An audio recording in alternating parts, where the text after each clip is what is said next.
Olá a todos, bem-vindos ao canal. Vamos ver hoje sobre Clean Code. O que vamos ver aqui são sugestões de como melhorar seu código, torná-lo mais legível e melhorar seu raciocínio. Não são regras, são apenas situações para você tentar melhorar seu código. A ideia de como fazer ou implementar uma solução sobrevive à última tecnologia. A tecnologia passa, e a ideia de como fazer não passa. O que significa? Que se você souber como resolver um problema, não é a linguagem que vai resolver, será você utilizando a linguagem. Nenhuma empresa vai ficar esperando sair uma nova versão de uma linguagem para resolver um problema que você não está conseguindo resolver. Se você não sabe como resolver um problema na linguagem que você tem atualmente ou na ferramenta que você tem atualmente, a próxima versão da linguagem não vai te ajudar sobre isso. Você tem que resolver de alguma forma. Você tem algumas ferramentas para te ajudar dentro da empresa. Não adianta ficar falando que, mas a linguagem tal, por exemplo, não tem thread. Pô, então faz alguma coisa que não tenha thread. Não tem que ficar esperando isso daí. Não é a linguagem que vai resolver o problema, são pessoas que resolvem problemas. As linguagens são só ferramentas. Muitos acham que a linguagem X vai resolver o problema da linguagem Y, foi o que eu acabei de falar. Pode até ser verdade, mas ela só vai facilitar o que você já sabe resolver. Foi o que nós comentamos no vídeo anterior. Sempre implemente as coisas quando você realmente precisa delas. Nunca quando você apenas prevê que você precisa delas. Essa situação já aconteceu comigo, que eu estava utilizando Unix, por exemplo, programa em C em Unix, e tinha dois bancos de dados, um PostgreSQL e um Oracle. Só que o Oracle ainda estava implementando, e o PostgreSQL era o banco de dados que estava sendo utilizado há mais tempo. Falaram para mim assim, olha, cria lá a interface de banco de dados, mas já prevê a utilização do Oracle. Inclusive já vai codificando algumas coisas que nós vamos mudar ela. Assim que possível, nós vamos mudar para o Oracle. O que aconteceu? Perdemos muito tempo codificando interfaces que faziam isso. O Oracle não estava pronto, então a interface também ficou meio capenga, porque não tinha muito como testar. E no final perdeu tempo e o Oracle foi abandonado para aquele projeto. Aquilo lá não ia usar mais Oracle, ia continuar com o PostgreSQL. Pô, assim, total perda de tempo e paciência, porque se você está implementando uma coisa num banco de dados, num arquivo, numa transmissão específica, dificilmente a empresa vai voltar atrás depois que está tudo funcionando e fazer essa alteração. É muito difícil fazer isso. E mesmo que ela faça, você tem que refazer todos os testes. Não é uma interfacezinha que você fez capenga, que pode mudar uma chave de um lugar para outro, ao invés de acessar PostgreSQL, acessar Oracle nesse caso, que você não precisa fazer um monte de testes e um monte de adaptações depois. Porque as tabelas podem ter nomes diferentes ou tipos diferentes.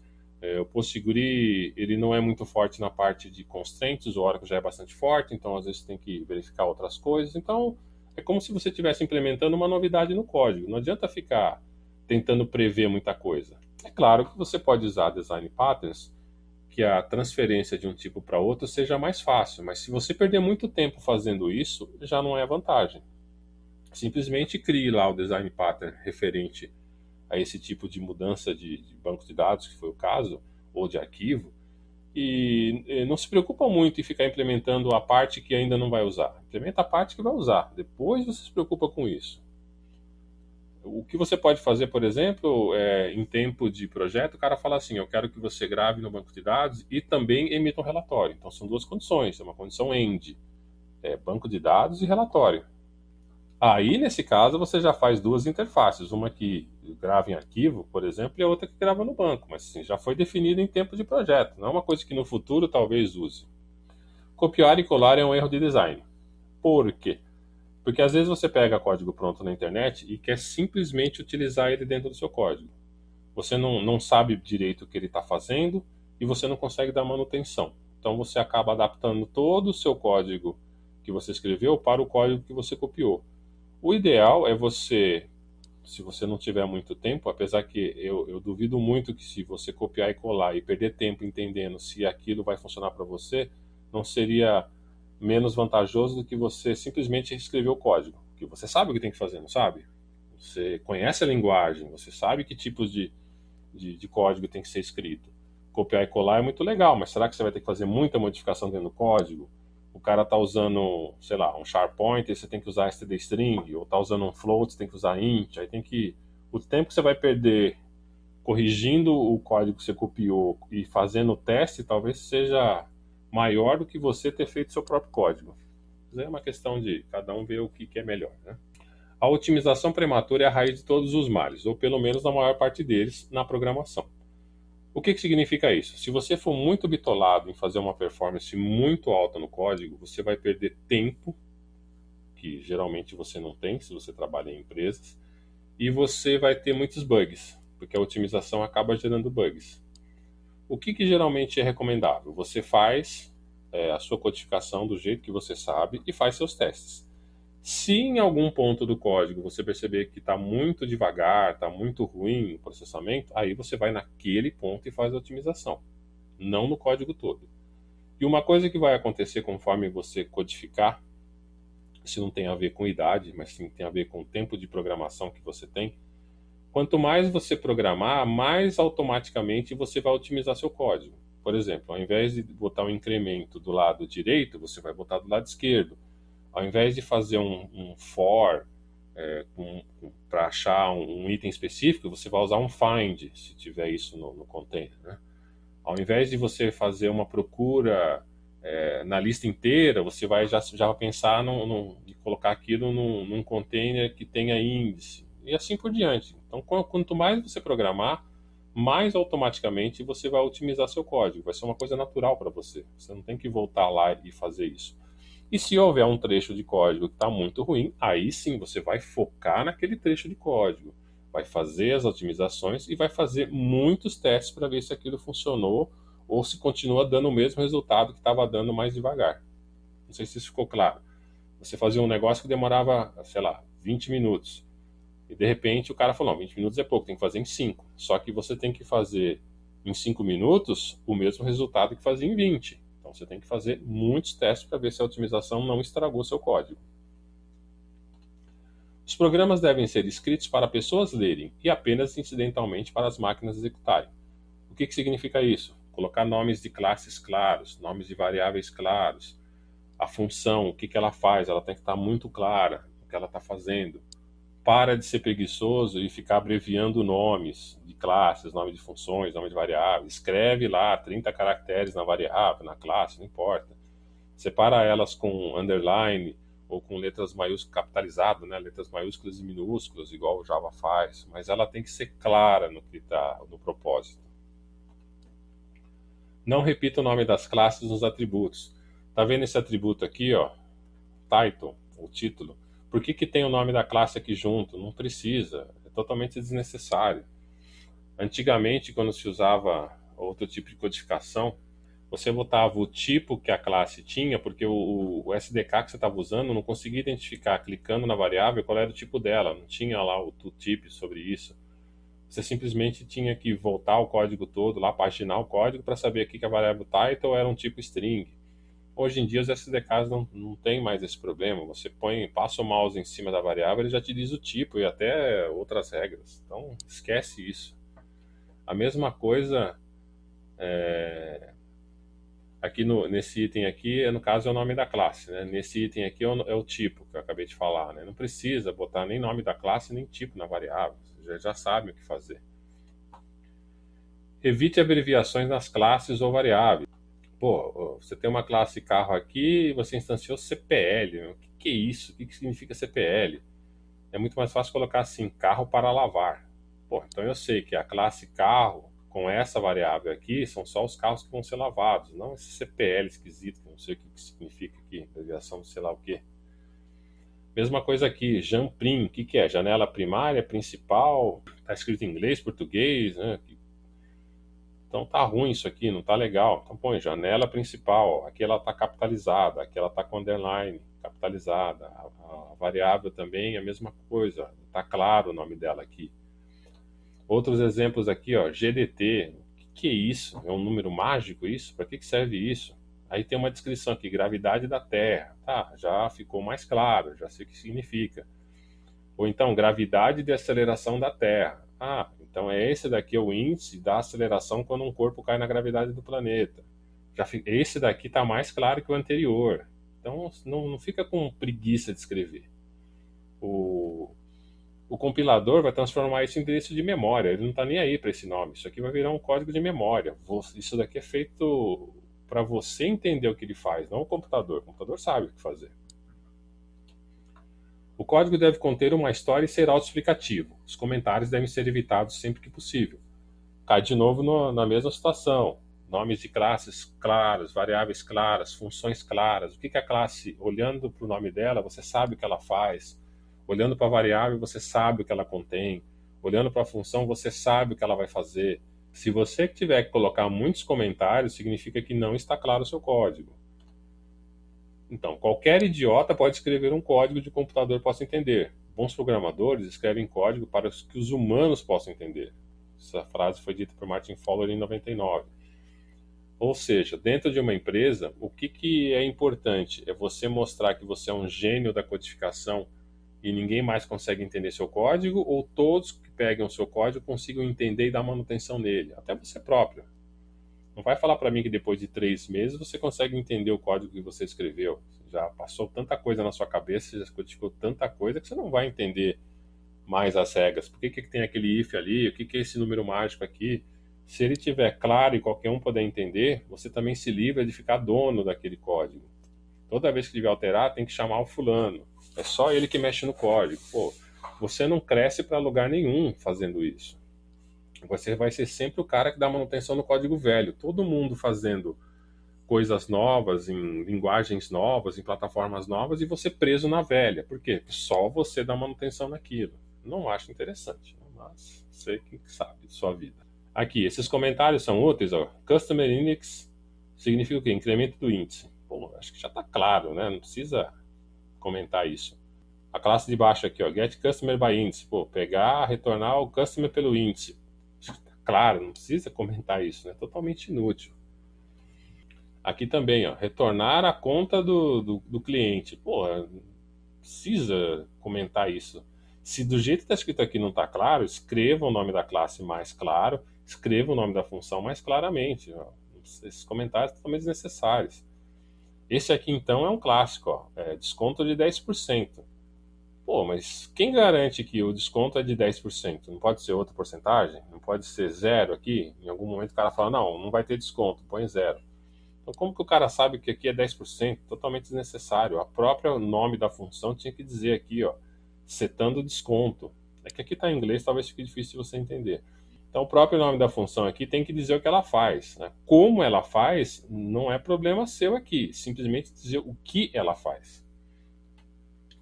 As funções devem fazer uma coisa, elas devem fazer isso bem, e elas devem fazer apenas isso.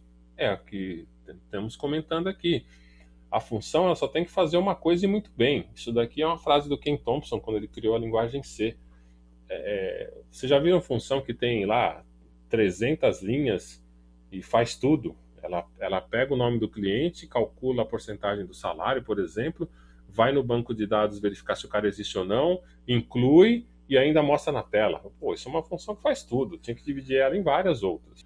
As funções grandes geralmente têm uma alta complexidade. Os desenvolvedores muitas vezes não são capazes de dizer à primeira vista o que ela faz. Foi o que eu acabei de falar. Uma função faz tanta coisa que você não consegue dizer o que ela faz direito. De repente ela não faz nada direito, né? Tudo está errado. Imagina fazer um teste de uma função que faz 5 coisas. O nome de uma função deve começar com um verbo. Isso daí é meio que um consenso.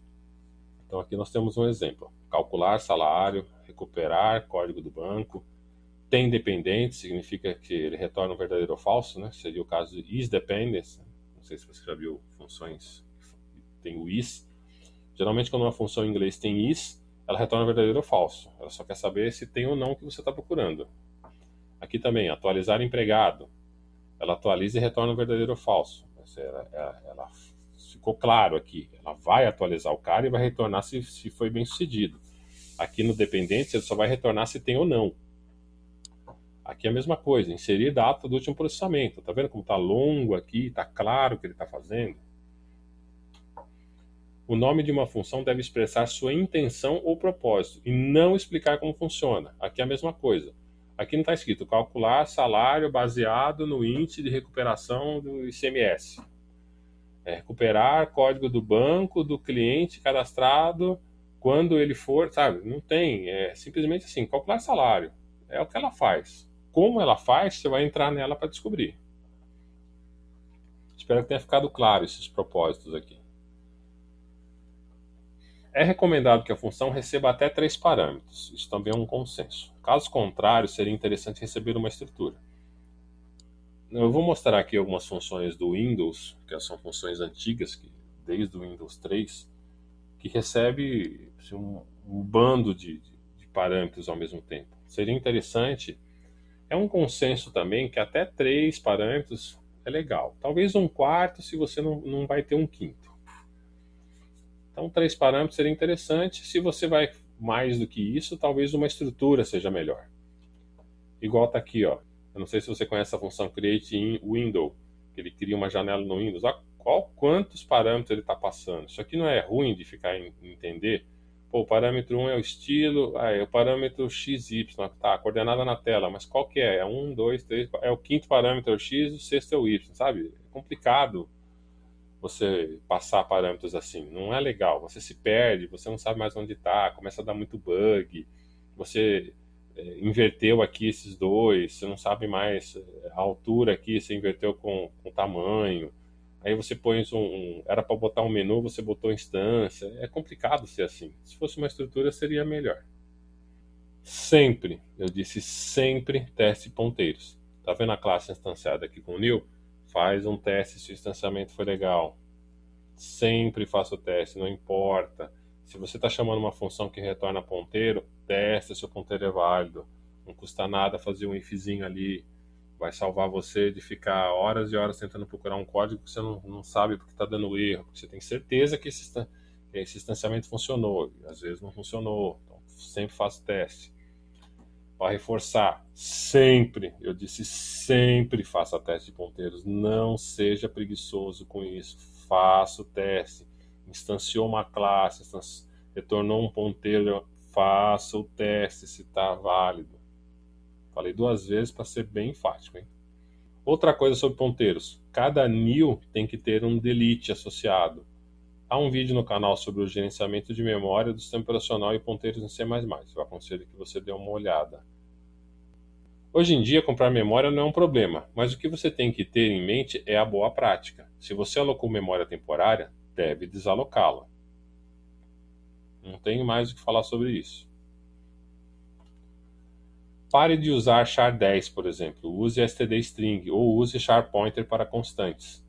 Que nem está aqui. Você está dando um const char, const, né, de novo, né, que é o ponteiro, o tipo é constante, o ponteiro é o ponteiro é constante, o conteúdo é constante. Então aqui, letras maiúsculas, porque é uma constante. Você está programando em C++, não em C. Então para de utilizar as coisas que o C usa dentro do C++. Isso só vai confundir você. Ficar usando strcop, maincop, mainset, isso são funções do C. O C++ tem todas elas muito melhores. Esqueça a macro, elas são do C e você está usando C++. Tá vendo essa macro aqui? Essa macro é um clássico, né? Você está usando aqui, verificando o mínimo. O que está acontecendo aqui? Se você passar índices que serão incrementados em tempo de execução, ó, o que vai acontecer aqui, ó. Ele vai fazer o teste incrementar ou então incrementar de qualquer jeito. Esse valor aqui já está fora do que você espera. Você vai começar a botar uns prints aqui no valor e ele vai estar certo. Só que quando ele passar nessas macros aqui, o valor já vai ser outro. E você vai ficar horas e horas tentando descobrir isso. Substitua esses defines aqui do C pelo const, constint, constchar, isso não importa. E se ela precisar ser global, usa static. Esquece um pouco programar C dentro de C++, só vai dar dor de cabeça. Sempre codifique como se o cara que acaba mantendo o seu código fosse um psicopata violento que sabe onde você mora. Isso daí quem falou foi o John Woods, um programador de jogos, tentando reforçar a ideia de que faça códigos que são claros, que as variáveis são claras, que o que ele faz é claro, para que não fique todo mundo bravo com você porque você está de férias ou você está em outro projeto e não consegue ajudar numa coisa que foi você que fez. E ninguém mais consegue dar manutenção naquilo. Os componentes mais baratos, rápidos e confiáveis em um sistema de computador são aqueles que não estão lá, Gordon Bell. O que significa isso? É aquilo que eu falei anteriormente lá, não fica criando componentes que alguém disse que talvez no futuro serão utilizados. Quando o futuro chegar, você vai ter que mexer no código, você vai ter que retestar ele novamente. Então não adianta tentar fazer componentes que não serão usados agora, que só vão atrapalhar o código. Você vai ter que fazer teste neles, eles não vão ser utilizados e vão atrapalhar o desenvolvimento. Declare variáveis tão locais o quanto possível. Por exemplo, aqui, ó, em C, você tinha que declarar as variáveis no topo. Hoje em dia, os compiladores em C já não exigem muito isso, mas em geral você tem que declarar as variáveis no topo. Em C++, você declara onde você precisa. No início do código, no meio do código, no fim do código, não interessa. Você declara onde você precisa. Então, tente criar o hábito de criar a variável no momento que você precisa. Se você observar esse código aqui, ele está criando aqui uma variável classe, está criando uma estrutura e está chamando o inicializador da classe aqui. Só que aqui ele verificou que o nome é vazio e ele retornou. Quer dizer, todas essas criações aqui foram inúteis. Ele não está usando nada disso. Porque a hora que ele fez o if no parâmetro, ele retornou. Então, esses caras aqui deviam ter sido criados após o if. Quando a função entrou e ela vai fazer alguma coisa, aí é que você vai criar as variáveis conforme precisa. Talvez essa classe aqui fosse criada depois do if, depois de muito processamento, se a classe retornasse alguma coisa verdadeira ou falsa, não sei o quê, aí você criava uma estrutura para processar mais coisas. Você entendeu? Então cria só na hora que você precisa, não antes.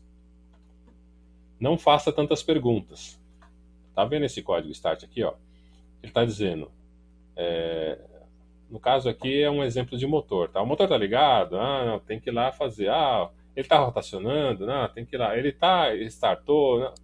Talvez uma abordagem melhor seja você chamar funções e elas decidem o que fazer, não a sua função.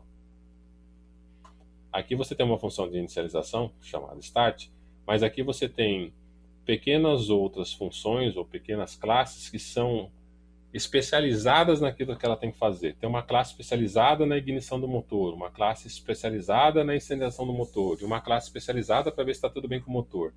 Não ficar fazendo isso aqui, ficar testando um monte de coisa e chamar. Não, chama uma classe especializada. Ela vai te retornar, talvez retornasse um booleano aqui, se está ok ou não, mas ela está sendo especializada. Ela se preocupa em fazer aquilo.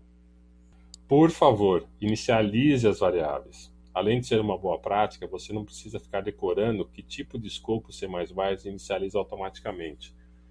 Eu não tenho que ficar decorando se quando você declara static inicializa com 0 ou com vazio no char, se quando ela é global ela inicializa automático, se precisa dentro não sei do que inicializar. Inicializa, sempre põe um valor padrão lá. Se é uma string, põe uma string nula, aspas, né, abre e fecha, sem nada. Se é numérico, põe um 0. Se dentro do numérico 0 é um número válido, põe -1, mas inicializa com alguma coisa, porque na hora que você for dar um print, se você der um print de uma variável que está lá com -1 ou uma string que está vazia, você sabe que ela não passou por lugar nenhum e não foi atualizada. Agora, se você colocar lá uma string com valores default, mas são valores default que são válidos, isso é ruim. Coloque valores default inválidos. Porque na hora que for fazer algum if ou que você for imprimir, você vai ver que aquele cara não teve inicialização. Tenta fazer isso, inicializa sempre. Aqui, por exemplo, um exemplo de inicialização ruim. O cara criou um int aqui e ele no if é que ele deixou para inicializar. Isso aqui está comendo processamento. Não é uma coisa legal. E se eu tirar esse if por algum motivo, ou tirar o else, por exemplo, esse cara vai ficar sem inicializar. Então, aqui, um exemplo legal seria, inicializa com -1, que é um valor válido, podia fazer outra coisa, mas já é um valor válido, é um default válido. E coloca um if. Se o cara tiver uma condição tal, põe 2. Está vendo que o processamento diminuiu aqui. E você inicializou a variável. Você poderia, se fosse o caso, inicializar com -3 aqui, por exemplo, e obrigatoriamente o cara tinha que colocar -1 ou 2, mas assim, inicializa com alguma coisa. Esse caso aqui, ó, é um caso clássico de otimização. Você já otimizou o código naturalmente aqui. Você não precisou criar um else e fazer a variável ter algum valor. Já está otimizado automaticamente aqui. Já foram dicas o bastante por agora. Lembrando que são sugestões e não regras, e as boas práticas dependem do seu grau de conhecimento da linguagem e o quanto você evolui como programador. Por favor, não esqueça de dar um like, inscreva-se no canal e clique no sino para receber notificações. Obrigado.